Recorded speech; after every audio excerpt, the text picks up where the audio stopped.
Hi ಸ್ನೇಹಿತರೆ, ಎಲ್ಲರಿಗೂ ನಮಸ್ಕಾರ. Welcome back to my YouTube channel Santosh updates. ಇವತ್ತಿನ ಈ ವಿಡಿಯೋದಲ್ಲಿ ಒಂದು ಗುಡ್ ನ್ಯೂಸ್ ಕೂಡ ಇದೆ ಹಾಗೂ ಒಂದು ಬ್ಯಾಡ್ ನ್ಯೂಸ್ ಕೂಡ ಇದೆ. ಆದ ಕಾರಣ ಇದೇ ವಿಡಿಯೋದಲ್ಲಿ ಗುಡ್ ನ್ಯೂಸ್ ಯಾವುದು ಮತ್ತು ಬ್ಯಾಡ್ ನ್ಯೂಸ್ ಯಾವುದು ಅಂತ ತಿಳಿಸಿಕೊಡುತ್ತೇನೆ. ಇಂದು ಸಂಕ್ರಾಂತಿ ಹಬ್ಬ ಇದೆ. ಆದ ಕಾರಣ ಎಲ್ಲರಿಗೂ ಮಕರ ಸಂಕ್ರಾಂತಿ ಹಬ್ಬದ ಹಾರ್ದಿಕ ಶುಭಾಶಯಗಳು. ನೀವು ಕೂಡ ವಿಶ್ ಮಾಡಬೇಕು ಅಂದರೆ ಕಮೆಂಟ್ ಮುಖಾಂತರ ವಿಶ್ ಮಾಡಬಹುದು.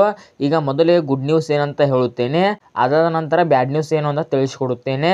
ಈಗ ಗುಡ್ ನ್ಯೂಸ್ ಏನಂದರೆ, ಸಚಿವ ಲಕ್ಷ್ಮೀ ಹೆಬ್ಬಾಳ್ಕರ್ ಮೇಡಮ್ ಅವರು ತಿಳಿಸಿರೋ ಪ್ರಕಾರ ಗೃಹಲಕ್ಷ್ಮಿ ಯೋಜನೆ 16ನೇ ಕಂತಿನ ಹಣ ಇದೇ ಜನವರಿ 14ನೇ ತಾರೀಕು ಬಿಡುಗಡೆ ಮಾಡ್ತೇವೆ ಅಂತ ಸಚಿವ ಲಕ್ಷ್ಮೀ ಹೆಬ್ಬಾಳ್ಕರ್ ಮೇಡಮ್ ಅವರು ಒಂದು ಘೋಷಣೆ ಮಾಡಿದ್ರು.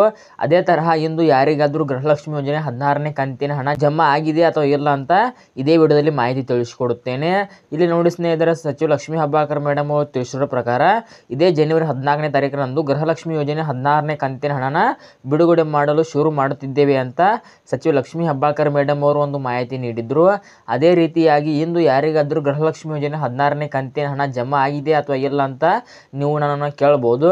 ಇಲ್ಲಿ ನೋಡಿ ಸ್ನೇಹಿತರೆ, ಈಗ ಬರುತ್ತಿರೋ ಮಾಹಿತಿ ಪ್ರಕಾರ ಇದುವರೆಗೆ ಯಾರಿಗೂ ಕೂಡ ಗೃಹಲಕ್ಷ್ಮಿ ಯೋಜನೆ 16ನೇ ಕಂತಿನ ಹಣ ಬಂದಿಲ್ಲ ಅಂತ ಒಂದು ಅಧಿಕೃತವಾಗಿ ಮಾಹಿತಿ ಬರ್ತಾ ಇದೆ.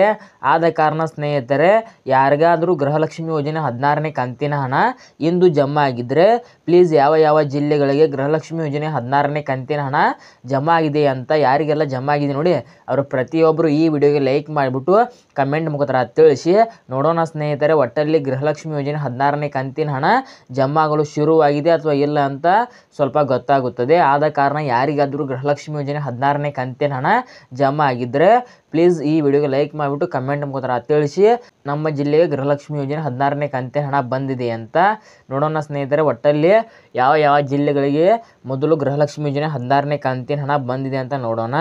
ಆದ ಕಾರಣ ಇಂದು ಕೂಡ ನಿಮಗೆ ಗೃಹಲಕ್ಷ್ಮಿ ಯೋಜನೆ 16ನೇ ಕಂತಿನ ಹಣ ಬರಲಿಲ್ಲ ಅಂದರೆ ನಾಳೆ ಅಥವಾ ನಾಡಿದ್ದು 2 ದಿನಗಳಲ್ಲಿ 100ಕ್ಕೆ 100% ಗೃಹಲಕ್ಷ್ಮಿ ಯೋಜನೆ 16ನೇ ಕಂತಿನ ಹಣ ಬಂದೇ ಬರುತ್ತೆ ಸ್ನೇಹಿತರೆ. ಯಾರು ಕೂಡ ವರಿ ಮಾಡ್ಕೊಳ್ಳೋಕ್ಕೆ ಹೋಗಬೇಡಿ ಸ್ನೇಹಿತರೆ. ಸೊ ಇದಿಷ್ಟು ಗೃಹಲಕ್ಷ್ಮಿ ಯೋಜನೆ 16ನೇ ಕಂತಿನ ಬಗ್ಗೆ ಗುಡ್ ನ್ಯೂಸ್ ಆಗಿತ್ತು. ಇನ್ನು ಬ್ಯಾಡ್ ನ್ಯೂಸ್ ಏನಂದರೆ, ಇಂದು ಬೆಳಗ್ಗೆ ಅಂದರೆ ಮುಂಜಾನೆ 5 ಗಂಟೆಗೆ ಸಚಿವ ಲಕ್ಷ್ಮೀ ಹೆಬ್ಬಾಳ್ಕರ್ ಮೇಡಮ್ ಅವರ ಕಾರು ಆಕ್ಸಿಡೆಂಟ್ ಆಗಿದೆ. ಹೌದು ಸ್ನೇಹಿತರೆ, ಇಂದು ಬೆಳಗ್ಗೆ ಸಚಿವ ಲಕ್ಷ್ಮೀ ಹೆಬ್ಬಾಳ್ಕರ್ ಮೇಡಮ್ ಅವರು ಎಲ್ಲಿಗೆ ಹೋಗ್ತಿದ್ರಂತೆ, ಬೆಳಗ್ಗೆ 5 ಗಂಟೆಗೆ ಅವರು ಹೋಗುವಾಗ ಅವರ ಕಾರಿಗೆ ಒಂದು ನಾಯಿ ಅಡ್ಡ ಬಂತಂತೆ. ಆದ ಕಾರಣ ಸಚಿವ ಲಕ್ಷ್ಮೀ ಹೆಬ್ಬಾಳ್ಕರ್ ಮೇಡಮ್ ಅವರ ಡ್ರೈವರು ಒಂದು ಮರಕ್ಕೆ ಹೋಗಿ ಹಾಸಿದ್ದಾರಂತೆ. ಆದ ಕಾರಣ ನಾವು ದೇವರಲ್ಲಿ ಪ್ರಾರ್ಥನೆ ಮಾಡುವುದು ಏನೆಂದರೆ, ಸಚಿವ ಲಕ್ಷ್ಮೀ ಹೆಬ್ಬಾಳ್ಕರ್ ಮೇಡಮ್ ಅವರು ಬೇಗನೆ ಗುಣಮುಖರಾಗಿ ಬರಬೇಕಂತ ನಾನು ಒಂದು ದೇವರ ಹತ್ರ ಒಂದು ಮನವಿ ಮಾಡ್ಕೊಳ್ತಾ ಇದ್ದೇನೆ. ಸೊ ಆದ ಕಾರಣ ಈಗ ಬರುತ್ತಿರೋ ಮಾಹಿತಿ ಪ್ರಕಾರ ಸಚಿವ ಲಕ್ಷ್ಮೀ ಹೆಬ್ಬಾಳ್ಕರ್ ಮೇಡಮ್ಗೆ ಏನೂ ಆಗಿಲ್ಲ ಅಂತೆ, ಒಂದು ಸ್ವಲ್ಪ ಮೂಳೆ ಮುರಿದವಂತೆ. ಆದ ಕಾರಣ 1 ಅಥವಾ 2 ದಿನ ಹಾಸ್ಪಿಟಲ್ ಇರಬೇಕಂತೆ. ಆದ ಕಾರಣ ಇನ್ನು 2 ದಿನಗಳಲ್ಲಿ ಬೇಗನೆ ಡಿಸ್ಚಾರ್ಜ್ ಆಗಿ ಬರಲಿ ಅಂತ ಆ ದೇವರಲ್ಲಿ ಪ್ರಾರ್ಥನೆ ಮಾಡ್ಕೊಳ್ಳೋಣ. ಆದ ಕಾರಣ ಇದಿಷ್ಟು ಬ್ಯಾಡ್ ನ್ಯೂಸ್ ಆಗಿತ್ತು. ಆದ ಕಾರಣ ನೀವು ಸ್ನೇಹಿತರೆ ಯಾರಾದರೂ ಕಾರು ಅಥವಾ ಬೈಕ್ ಓಡಿಸ್ತಾ ಇದ್ದರೆ ಸ್ಲೋ ಆಗಿ ನಿಧಾನವಾಗಿ ಸಾಗಿರಿ.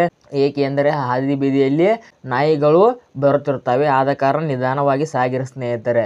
ಸೊ ಇದಿಷ್ಟು ಗೃಹಲಕ್ಷ್ಮಿ ಯೋಜನೆ 16ನೇ ಕಂತಿನ ಬಗ್ಗೆ ಮಾಹಿತಿ ಆಗಿತ್ತು. ಹಾಗೆ ಸಚಿವ ಲಕ್ಷ್ಮೀ ಹೆಬ್ಬಾಳ್ಕರ್ ಮೇಡಮ್ ಅವರ ಕಾರು ಅಪಘಾತದ ಕೂಡ ಮಾಹಿತಿ ಆಗಿತ್ತು. ಆದ ಕಾರಣ ಈ ಮಾಹಿತಿ ಏನಾದರೂ ನಿಮಗೆ ಇಷ್ಟ ಆದರೆ ಲೈಕ್ ಮಾಡಿ, ಶೇರ್ ಮಾಡಿ, ಸಬ್ಸ್ಕ್ರೈಬ್ ಮಾಡಿ. ಸೊ ಇಲ್ಲಿ ತನಕ ವಿಡಿಯೋ ನೋಡಿದ್ದಕ್ಕಾಗಿ ನಿಮಗೆ ಹೃದಯಪೂರ್ವಕ ಧನ್ಯವಾದಗಳು. ನಮಸ್ಕಾರ.